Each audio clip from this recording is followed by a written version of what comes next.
Bonjour, je ne vous ai pas oublié, simplement nous avons tous repris nos activités.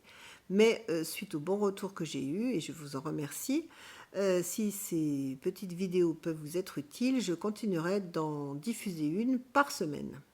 Donc celle de cette semaine va porter sur ai-je tort, ai-je raison, est-ce que mon point de vue est le bon ou est-ce que c'est celui de mon interlocuteur qui est le bon.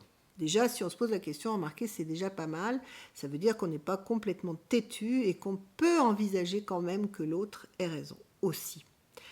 Effectivement, on peut avoir peut-être raison et l'un et l'autre. C'est ce que prouve cette image d'Épinal qui est très souvent utilisée dans les cours de communication. Donc j'aimerais que vous la regardiez attentivement et que vous vous posiez la question de savoir ce que vous voyez. Alors, est-ce une jeune femme que vous voyez ou est-ce une vieille dame? Alors, ces images d'Épinal étaient faites justement pour créer l'illusion. Je vous raconterai l'histoire d'ailleurs de ces images d'Épinal après. Donc, si vous voyez la vieille dame, vous voyez un gros nez crochu et une bouche très mince, un menton en galoche avec une coiffe blanche. Et si par contre vous voyez la jeune fille, donc la jeune fille n'est pas positionnée dans le même sens, et vous pouvez vous repérer au collier qu'elle a à son cou. Voilà. Et elle est donc tournée dans l'autre sens. Mais c'est très difficile quand on a commencé à en voir une, c'est très difficile de voir l'autre. Voilà. Donc, en fait, ces images d'Épinal, pour la petite histoire, ont été créées vraiment au XVe siècle, mais c'est au XVIIIe, XIXe siècle, sous l'impulsion de M. Pellerin, que les images d'Épinal ont vraiment pris leur essor. Et au départ, ça représentait surtout des images religieuses ou des images historiques. Et puis, il s'amusait à faire également des devinettes et des images d'illusions. Plus tard, surtout, enfin, celle-ci est de 1901. Voilà. Donc, c'est toujours intéressant de se dire... Rappelez-vous la communication non violente. Mes besoins sont aussi importants que les tiens. Voilà. Et ça veut dire aussi, là encore, on rajoute autre chose. On rajoute, ok, je pense que j'ai raison, mais j'accepte que toi, tu as peut-être raison aussi. Et donc, ce qui est très intéressant dans un échange, c'est de se dire qu'en fait, les deux points de vue sont peut-être compatibles, alors qu'au départ, on croit mordicus qu'on est franchement opposés à jamais. Voilà, donc c'est quand même important de se souvenir que l'on peut trouver un accord, que l'on peut trouver un terrain d'entente, peut-être évidemment en mettant un petit peu de l'eau dans son vin.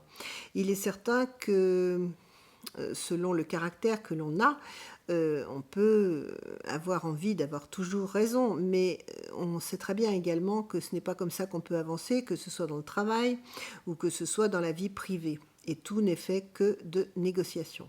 Pour bien négocier, n'oubliez pas de regarder votre interlocuteur, de pratiquer ce que l'on a appelé, petit rappel, la communication non verbale, d'abord déjà, c'est-à-dire d'avoir un aspect, comment dirais-je, ouvert, parce que si vous avez le visage fermé, si vous fermez les bras comme ça, si vous avez une posture, bon déjà ça démarre mal, vous n'allez pas pouvoir échanger dans de bonnes conditions.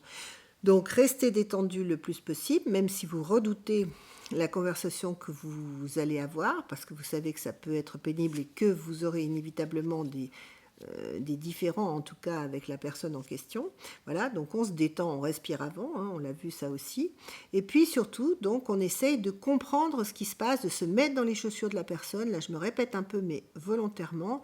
Mettez-vous dans les chaussures de la personne mentalement pour essayer de comprendre ce qui se passe en elle. Essayez de comprendre ses motivations, essayez de comprendre pourquoi elle tient absolument à garder ce point de vue-là.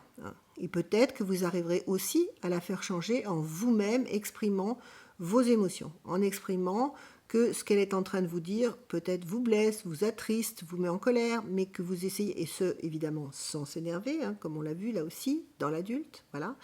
Donc essayons de trouver des terrains d'entente en regardant beaucoup la personne, en pratiquant l'écoute active, c'est-à-dire j'écoute vraiment la personne, je ne fais que ça.